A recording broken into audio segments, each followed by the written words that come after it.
ठीक है, तो आज आपकी हम क्लास स्टार्ट करते हैं। ठीक है,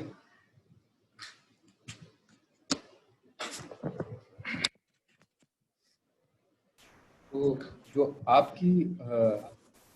आज जो क्लास में टॉपिक है that is in Fermi level.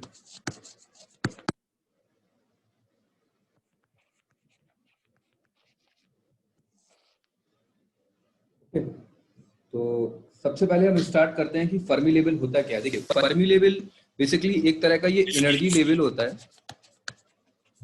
Fermi level basically is a type of an energy level and energy is to be in the form of electron volt. ठीक है, कुछ छोटे छोटे पॉइंट है, तो जैसे कि हम ये पॉइंट बोल सकते हैं कि Fermi energy is measured in terms of electron volt.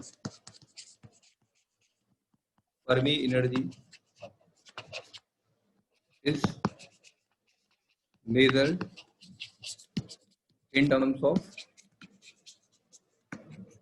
Electron volt. ठीक है, पहला पॉइंट ये हो गया। यहाँ पे दूसरा पॉइंट भी लिख सकते हैं हम,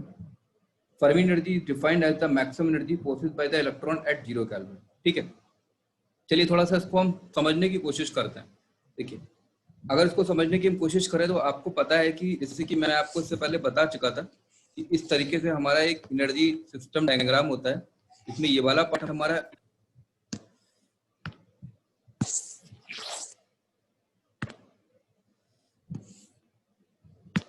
इस तरीके से, मैं अगर एक डायग्राम दूं, ठीक है, तो मैंने आपको बताया था कि ये हमारा क्या होता है, कंडक्शन बैंड होता है, it is in conduction band.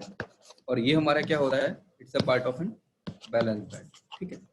ठीक है, ये हमारा कंडक्शन बैंड का पार्ट है, ये हमारा बैलेंस बैंड का पार्ट है, और बीच में हमारा क्या है, एक एनर्जी का। आपको मैंने बताया था कि जैसे कि अगर हम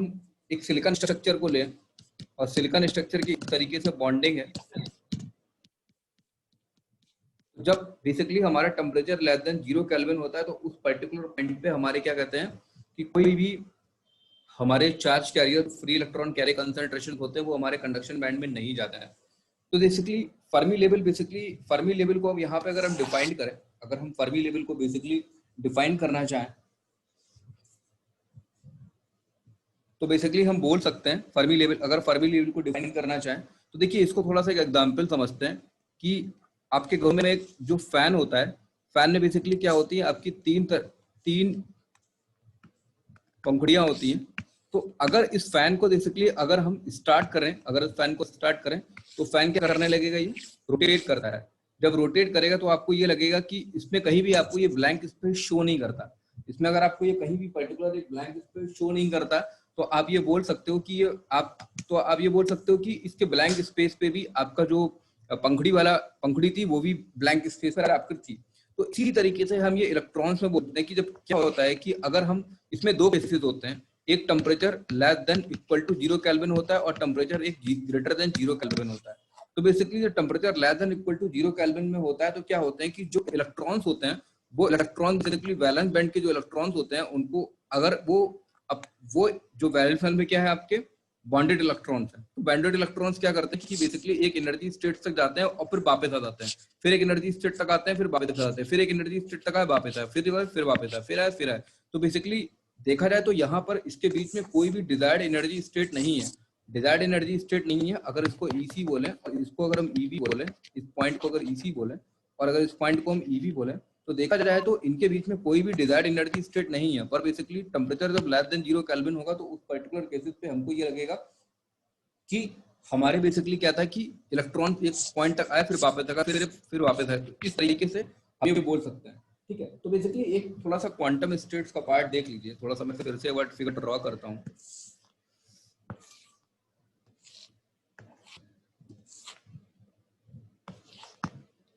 ठीक है, ये हमारा क्या है, कंडक्शन बैंड है और ये हमारा क्या है, वैलेंस बैंड है। ठीक है, अब देखिए इसको थोड़ा सा और समझते हैं। देखिए, एक होता है कि क्वांटम स्टेट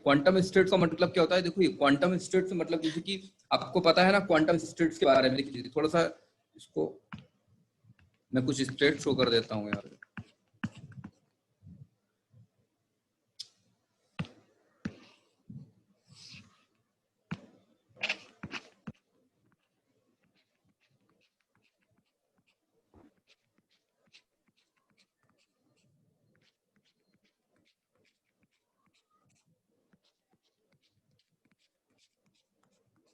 ठीक है, इस तरीके से मैंने एक स्टेट शुरू कर दिया आपको। ठीक है, तो इसमें इनिशियली क्या होगा कि देखिए सबसे पहले वैलेंस बैंड में क्या होंगे आपके बॉन्डेड इलेक्ट्रॉन होंगे। ये बोल सकते हैं कि वैलेंस बैंड में जो भी आपकी स्टेट्स हैं वो टोटली क्वांटम स्टेट, आपको पता आपने पढ़ा होगा ना क्वांटम स्टेट 2n²। तो जैसे जैसे हम नंबर ऑफ स्टेट्स को बढ़ाते चले जाएंगे तो हमारे जो क्वांटम स्टेट्स की वैल्यू कंटिन्यूसली इंक्रीज करती है, 2n² से इंक्रीज करती है। तभी मैंने ये इंक्रीजिंग फंक्शन बनाया है। ठीक है, तो सबसे पहले अगर हम बैलेंस बैंड में देखेंगे तो बैलेंस स्टेट में, बैलेंस बैंड में क्या होंगे हमारे जो भी क्वांटम स्टेट होगी वो फील्ड क्वांटम स्टेट होगी। तो जैसे जैसे हम अगर बैलेंस बैंड के ऊपर जा रहे हैं तो यहाँ बेसिकली क्या है एम्प्टी स्टेट है, और कंडक्शन बैंड में हमारा कोई भी चार्ज कैरियर नहीं है। तो हम बोल सकते हैं कि at T less than 0 kelvin temperature पे हमारा जो वैलेंस बैंड की क्वांटम स्टेट थी वो टोटली फील्ड थी, जबकि कंडक्शन बैंड की टोटली क्वांटम स्टेट थी वो टोटली एम्प्टी थी। तो अगर हम T लेस देन 0 केल्विन की बात करें तो T लेस देन 0 केल्विन पर हमारा बेसिकली ये जो कंडक्शन बैंड के टोटली जो क्वांटम स्टेट होती है वो बेसिकली आपके टोटली एम्प्टी होती है।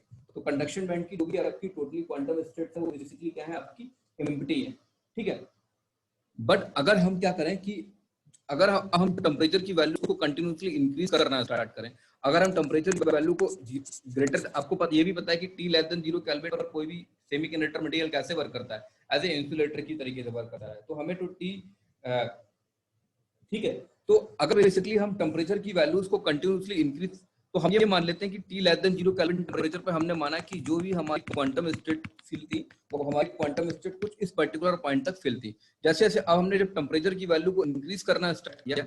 जब टेम्परेचर की वैल्यू को इंक्रीज करना स्टार्ट किया तो हमारा क्या हुआ, इलेक्ट्रॉन और होल पेयर जनरेट होंगे, यानी जो भी हमारे बैलेंस बैंड में जो बॉन्डेड इलेक्ट्रॉन थे वो बेसिकली क्या होंगे, बेसिकली हमारे ब्रेक होना स्टार्ट होंगे। जब ये ब्रेक होना स्टार्ट होंगे तो ये पर्टिकुलर जो इलेक्ट्रॉन होगा, ये इलेक्ट्रॉन एनर्जी को रिक्वायर्ड करके क्या चला जाएगा, कुछ पर्टिकुलर इस स्टेट पे चला जाएगा। ये इलेक्ट्रॉन क्या चलेगा, कुछ इस स्टेट पे चला जाएगा। ये इलेक्ट्रॉन क्या चलेगा, इस स्टेट पे चला जाएगा। तो इस तरीके से क्या होगा, और टेम्परेचर की वैल्यू को इंक्रीज करेंगे तो ये इलेक्ट्रॉन यहाँ चला जाएगा, ये इलेक्ट्रॉन यहाँ चला जाएगा, तो ये इलेक्ट्रॉन यहाँ चला जाएगा, ये इलेक्ट्रॉन यहाँ पे चला जाएगा। तो जैसे जैसे टेम्परेचर की वैल्यूज को कंटिन्यूसली हम इंक्रीज करते चले जा रहे हैं तो जो हमारी अपर लेवल की क्वांटम स्टेट है वो बेसिकली हमारी फिल्ड होना स्टार्ट हो जाती है। ठीक है, तो बेसिकली क्या होता है कि अगर हम टेम्परेचर लेस देन 0 केल्विन की बात करें तो आपको दिख रहा है कि ये जो इलेक्ट्रॉन्स हैं, जो वैलेंस बैंड के इलेक्ट्रॉन है, बेसिकली एक पॉइंट तक जा रहे हैं फिर वापस आ रहा है, फिर एक पॉइंट तक जा रहा है फिर वापस आ रहा है, फिर एक पॉइंट तक जा रहा है फिर वापस आ रहा है, फिर एक पॉइंट तक जा रहा है वापस आ रहा है, यानी किसी पर्टिकुलर एक डेफिनेट पॉइंट तक जा रहे हैं और ये वापस आ रहे हैं। तो जिस डेफिनेट पॉइंट तक जाने के बाद में ये वापस आ रहे हैं, that point is called Fermi energy level. तो ये फर्मी एनर्जी लेवल बेसिकली वही एनर्जी लेवल है, फर्मी एनर्जी लेवल बेसिकली वही एनर्जी लेवल है जहां पे हमारे quantum state is to be filled by an electron. तो यहाँ पे क्या है कि क्वांटम स्टेट आपकी इलेक्ट्रॉन से फिल्ड है, तो हम बोल सकते हैं कि ये पर्टिकुलर एनर्जी लेवल क्या है, आपका एक फर्मी एनर्जी लेवल है। ठीक है, तो फर्मी एनर्जी लेवल को हम इस तरीके से डिफाइन कर सकते हैं। ठीक है, तो अगर हम फर्मी एनर्जी लेवल की बात करें तो अगर तो थोड़ा सा और, तो इस तरह की एनर्जी लेवल को क्या बोलते हैं, हम फर्मी एनर्जी लेवल बोलते हैं। तो ये क्या है, हमारा edge of the conduction band है, और ये क्या है, हमारा edge of the valence band है। इसको थोड़ा सा मैं फिर से ड्रॉ कर देता हूँ जरा अच्छे से।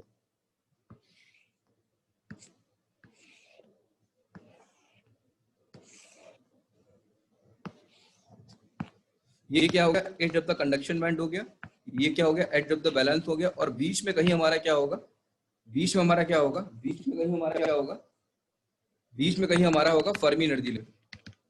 तो इसको हमने basically E of F Fermi energy level से हमने ड्रॉ कर दिया। ठीक है, तो आपको पता है कि अगर हम टेम्परेचर लेस देन 0 केल्विन की बात करें तो मैंने आपको बताया कि टेम्परेचर लेस देन 0 केल्विन पर जो आपके इस फर्मी एनर्जी लेवल के ऊपर के जो क्वांटम स्टेट्स होंगी वो टोटली क्या होंगी, एम्प्टी होंगी, और नीचे की टोटली क्वांटम स्टेट्स क्या होंगी, आपकी टोटली फिल्ड होंगी। अगर नीचे की टोटल क्वांटम स्टेट आपकी फिल होगी तो हम यहाँ पे probability of Fermi energy basically probability of electron को भी डिपेंड करता है कि probability of total quantum states, अगर टोटल क्वांटम स्टेट्स हैं और टोटल क्वांटम स्टेट्स में कितनी number of field quantum states है उनका रेशियो भी बेसिकली हम फर्मी एनर्जी लेते हैं। फर्मी एनर्जी बेसिकली एक इलेक्ट्रॉन की प्रोबेबिलिटी को भी डिफाइन करता है कि एक पर्टिकुलर एनर्जी स्टेट में कितनी टोटल फील्ड स्टेट है और कितनी टोटल स्टेट्स और टोटल फील्ड स्टेट का जो रेशियो होता है वही हमारा क्या होता है, वो फर्मी एनर्जी लेवल होता है। जैसे कि आप ऐसे समझ लीजिए कि किसी भी बिल्डिंग में कोई 5th फ्लोर है, कोई बिल्डिंग में आपका मान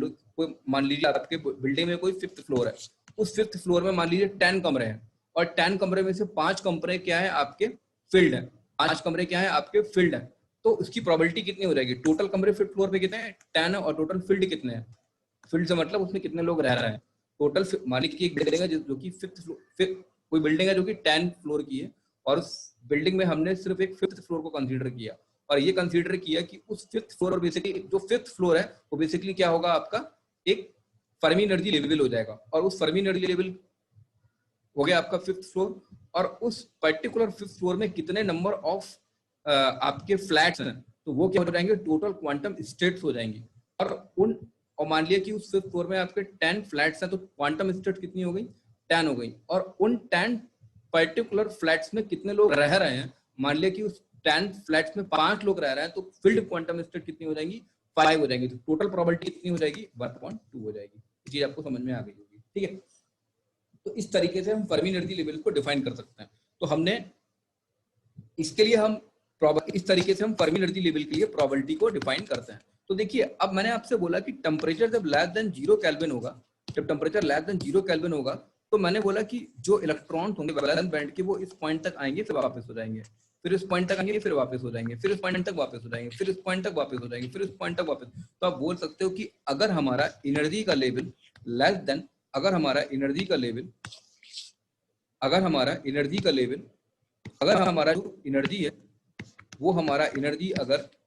less than equal to P of F, अगर वो हमारा एनर्जी जो है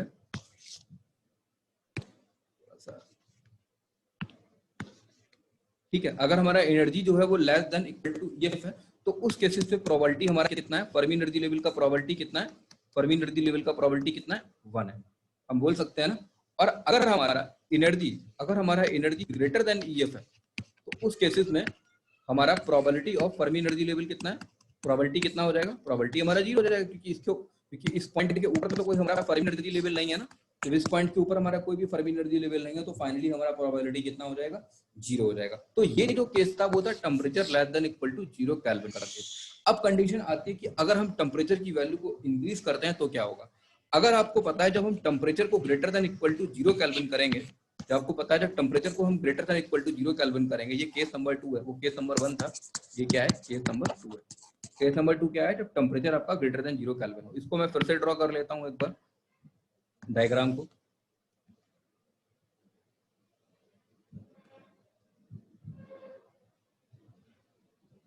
ठीक है, ये क्या हो गया हमारा कंडक्शन बैंड हो गया और ये क्या हो गया हमारा एक वैलेंस बैंड हो गया। ठीक है, इस तरीके से ये डायग्राम हो गया और बीच में हमारा क्या है, ये कहीं फर्मी एनर्जी लेवल है। ठीक है, अगर हम सिलिकॉन स्ट्रक्चर को देखें तो मैंने आपको बताया था ये सिलिकॉन स्ट्रक्चर है।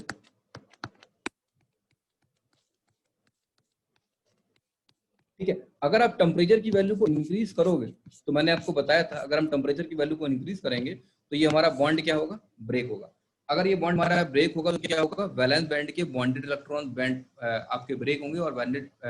जो बॉन्डेड इलेक्ट्रॉन्स है वो कहाँ चले जाएंगे, आपके फाइनली कंडक्शन बैंड में जाने की कोशिश करेंगे। तो हम ये बोल सकते हैं कि जो यहाँ पे हमने पहले जो क्वांटम स्टेट्स कुछ इस तरीके से बनाई थी, पहले जो हमने क्वांटम स्टेट कुछ इस तरीके से बनाई थी,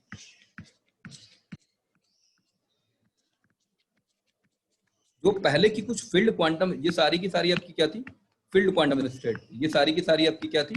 फील्ड क्वांटम स्टेट थी। ठीक है ना, तो ये फील्ड क्वांटम स्टेट कुछ एनर्जी लेवल EF तक थी और इसके ऊपर क्या थी, सारी की सारी एम्प्टी क्वांटम स्टेट थी। क्वांटम स्टेट कंटिन्यूअसली इंक्रीज करती चले जाएंगी 2n² के फॉर्मूले से। तो जैसे ही आपने अगर टेम्परेचर की वैल्यू को इंक्रीज किया तो ये क्या होगा कि जो ये वाला पर्टिकुलर इलेक्ट्रॉन था ये कहाँ चला जाएगा, आपका ये वाला पर्टिकुलर इलेक्ट्रॉन आपका कुछ इस पॉइंट पे चला जाएगा। इसी तरीके से ये वाला इलेक्ट्रॉन कहाँ चला जाएगा, आपका ये वाला इलेक्ट्रॉन आपका कुछ इस तरीके से चला जाएगा, ये कहाँ चला जाएगा, यहाँ चला जाएगा। तो आपको देखने से ये लग रहा है कि जो आपके फर्मी एनर्जी लेवल के, जो फर्मी एनर्जी लेवल से नीचे का एनर्जी बैंड गैप था, वहां की स्टेट्स क्या होने लगी हैं, इम्पटी होने लगी हैं, और आपकी जो स्टेट फर्मी एनर्जी लेवल के ऊपर थी वो वाली क्या होने लगी हैं, आपकी फिल होने लगी हैं। तो हम ये बोल सकते हैं कि अगर हम टेम्परेचर की वैल्यू को इंक्रीज करेंगे तो जो क्वांटम स्टेट्स हमारी फर्मी एनर्जी लेवल के नीचे थी वो हमारी क्या होनी लगेंगी, इम्पटी होने लगेंगी। इम्पटी क्यों होने लगेंगी, क्योंकि टेम्परेचर की वैल्यू को अगर इंक्रीज करेंगे तो वैलेंस बैंड के जो हमारे बॉन्डेड इलेक्ट्रॉन्स है वो बेसिकली ब्रेक होंगे। और जब वैलेंस बैंड के बॉन्डेड इलेक्ट्रॉन्स हमारे ब्रेक होंगे तो उस केसेस में क्या होगा हमारा, उस केसेस में हमारा ये जो अब फील्ड स्टेट्स है फर्मी एनर्जी के नीचे वाली, ये बेसिकली इलेक्ट्रॉन्स और होल पेयर का जो कॉम्बिनेशन है, ये फाइनली ये आपका जो बॉन्डेड इलेक्ट्रॉन्स का कॉम्बिनेशन है, ये बेसिकली ब्रेक होगा और फ्री इलेक्ट्रॉन्स क्या चला जाएगा, फर्मी एनर्जी लेवल के ऊपर चला जाएगा। अगर इस पॉइंट को हम कंक्लूड करें तो हम फाइनली ये बोल सकते हैं कि अगर हम टेम्परेचर की वैल्यू को इंक्रीज करेंगे तो हम बोल सकते हैं कि प्रोबेबिलिटी ऑफ इलेक्ट्रॉन्स इस energy is greater than of EF, ये हमारी वैल्यू क्या करने लगेगी, ये वैल्यू हमारी बढ़ने लगेगी, और probability of electrons of E less than EF, ये हमारी क्या करने लगेगी, ये हमारी बेसिकली कम करने लगेगी। यही तो है ना, क्योंकि अगर यहाँ पे पहले हमारे यहाँ पे प्रोबेबिलिटी कितनी थी, 1 थी, यहाँ प्रोबेबिलिटी कितनी थी, 0 थी। प्रोबेबिलिटी का सम हमेशा क्या रहता है, 1 होता है। जब टेम्परेचर की value less than equal to 0 kelvin थी तो probability of quantum state filled by an electrons, हमारा ईएफ की वैल्यू कितनी थी, उसके ऊपर 0 थी और ईएफ के नीचे कितनी थी, 1 थी। तो जैसे जैसे टेम्परेचर की वैल्यू को इंक्रीज करेंगे तो ये वैल्यू 0 से क्या करने लगेगी, इंक्रीज करने लगेगी, और ये वैल्यू क्या करने लगेगी, 1 से हमारी डिक्रीज करने लगेगी। ठीक है, बट आप एक पॉइंट क्या याद रखना चाहिए कि कंडीशन चाहे टी लेस देन, चलिए वो मैं आपको अभी एक अलग केस बताता हूँ। ठीक है, अच्छा, उसके बाद में एक चीज आप याद रखिएगा कि ये मैंने आपको ये बोला कि T लेस देन 0 केल्विन पर आपका जो T less than equal to 0 kelvin पर इस पर्टिकुलर स्टेट्स में जो आपकी प्रोबेबिलिटी होगी वो हमेशा कितनी होगी, आपकी 1 होगी। ठीक है, चलिए तो मैं इसको थोड़ा सा ड्रॉ करता हूँ। ठीक है, इसको अगर हम एक ग्राफ खींच लें डायरेक्टली, अगर हम एक एनर्जी वर्सेस प्रोबेबिलिटी के बीच में ग्राफ को ड्रॉ करें, अगर हम एक energy versus probability of electron, probability of electron के बीच के ग्राफ को ड्रॉ करें तो उसका ग्राफ कुछ इस तरीके से आता है, उसका ग्राफ कुछ इस तरीके से आता है। ये कितना है, ई of Fermi level, E of F है। ठीक है, तो ई of F Fermi energy level हमने ये डिफाइन कर लिया। तो देखिए सबसे पहले हमने ये वाला ग्राफ किसके लिए हो जाएगा, ये जो मैंने रेक्टेंगल वाला ग्राफ बनाया है, ये ग्राफ हो जाएगा T less than equal to 0 kelvin पे। तो T less than equal to 0 kelvin पे, तो देखिए ना, जब T less than equal to 0 kelvin पे है तो क्या है हमारा बिलो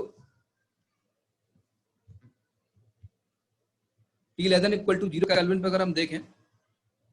तो T less than equal to 0 kelvin पे आपको दिख रहा है कि बिलो कितना है आपका, प्रोबेबिलिटी 1 है, तो मैंने वही लिखा है कि प्रोबेबिलिटी इसकी कितनी हो जाएगी, प्रोबेबिलिटी इसकी कितनी हो जाएगी, प्रोबेबिलिटी सिंपल कितनी हो जाएगी इसकी, 1 हो जाएगी। और अगर हम ई ऑफ एफ के आगे तरफ जाएंगे तो हमारी प्रोबेबिलिटी कितनी हो जाएगी, 0 मिल जाएगी। तो ये जो वाला मैंने ग्राफ बनाया, ये किसके लिए ग्राफ बनाया, ये ग्राफ मैंने बनाया अभी बनाया temperature less than equal to 0 kelvin पर। अब देखिए अगर हमारा टेम्परेचर की वैल्यू इंक्रीज करेगी, अगर हमारी टेम्परेचर की वैल्यू इंक्रीज करेगी तो जो एनर्जी लेवल हमारा फर्मी एनर्जी लेवल से कम है उसकी प्रोबेबिलिटी क्या करेगी, उसकी प्रोबेबिलिटी डिक्रीज करेगी, और जो हमारा energy level Fermi energy level से ऊपर है उसका प्रोबेबिलिटी क्या करेगा, इंक्रीज करेगा। यानी अगर इस ग्राफ को मैं प्लॉट करना चाहूँ temperature less then temperature greater than 0 kelvin पर, तो जो हमारा ग्राफ आता है वो कुछ इस तरीके का आता है। ठीक है, तो ये हमने मान लिया कि एक डेफिनेट टेम्परेचर है T1, फिर एक हमने टेम्परेचर और लिया और उसका डेफिनेट टेम्परेचर हमने क्या माना, कुछ इस तरीके से। ये जो ग्राफ है हमारा वो T2 है। ठीक है, एक पॉइंट आप यहाँ पे याद रखिएगा कि जब भी हम temperature greater than equal to 0 kelvin लेते हैं तो उस बेसिस पे आप याद रखिएगा, not equal to, temperature greater than 0 kelvin लेते हैं तो एनर्जी ऑफ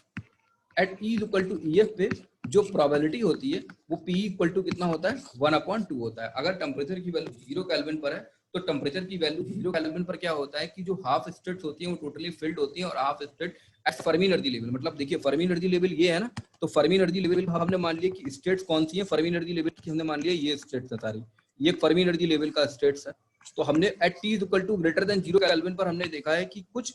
हाफ स्टेट जो होती हैं वो टोटली फिल्ड होती हैं, और 1 2 3 4 और 5 हाफ स्टेट कितनी होती है, टोटली इम्पटी होती है। तो उसकी प्रोबेबिलिटी कितनी हो जाएगी, प्रोबेबिलिटी कितनी है, टोटल क्वांटम स्टेट कितनी है 10 है और टोटल फील्ड कितनी है 5 है, तो कितनी प्रोबेबिलिटी हो जाएगी 1/2 हो जाएगी। तो temperature greater than equal to temperature greater than 0 kelvin की अगर बात करें तो at Fermi energy at the edge of the Fermi energy level the probability of the electrons to be 1/2। तो अगर इस ग्राफ से हम देखेंगे तो हम बोल सकते हैं कि जो T2 की वैल्यू है वो T1 से क्या है, बेटर है। इस ग्राफ से आपको शो भी हो रहा होगा। अगर हम टेम्परेचर T1 को देखें तो टेम्परेचर T1 पे देखिए कि फर्मी एनर्जी लेवल क्या है, फर्मी एनर्जी लेवल कुछ ज्यादा है एज कंपेयर टू T2, और अगर हम टेम्परेचर T1 को और हाई करेंगे तो फर्मी एनर्जी लेवल क्या हो गया, कुछ लो हो गया। उसी तरीके से अगर हम बात करें, ये था हमारा बेसिकली, ठीक, एक सेकंड रुक जाइए जरा,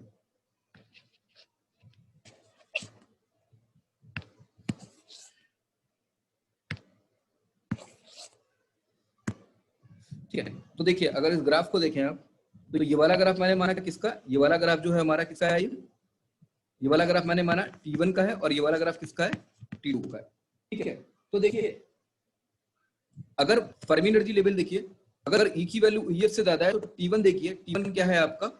कुछ कम डिक्रीजिंग फंक्शन है, पर T2 क्या है आपका कुछ ज्यादा डिक्रीजिंग फंक्शन है। इसी तरीके से T2 क्या करेगा, at E equal to EF T2 की वैल्यू क्या होगी, तो ये वाला ग्राफ किसका है, T2 का है, और ये वाला ग्राफ किसका है, T1 का है, ठीक है। तो T2 ग्रेटर देन T1 से, और आपको इन दोनों ग्राफ से देखने में ये लग रहा होगा कि जो T2 की वैल्यू है वो T1 के कंपैरिजन में ज्यादा है। क्यों, कि मैं बता चुका हूं कि फर्मी एनर्जी लेवल आपका टेम्परेचर जैसे से इंक्रीज करेंगे तो फर्मी एनर्जी लेवल आपका अपर द इस पर्टिकुलर पार्ट में आपका फर्मी एनर्जी लेवल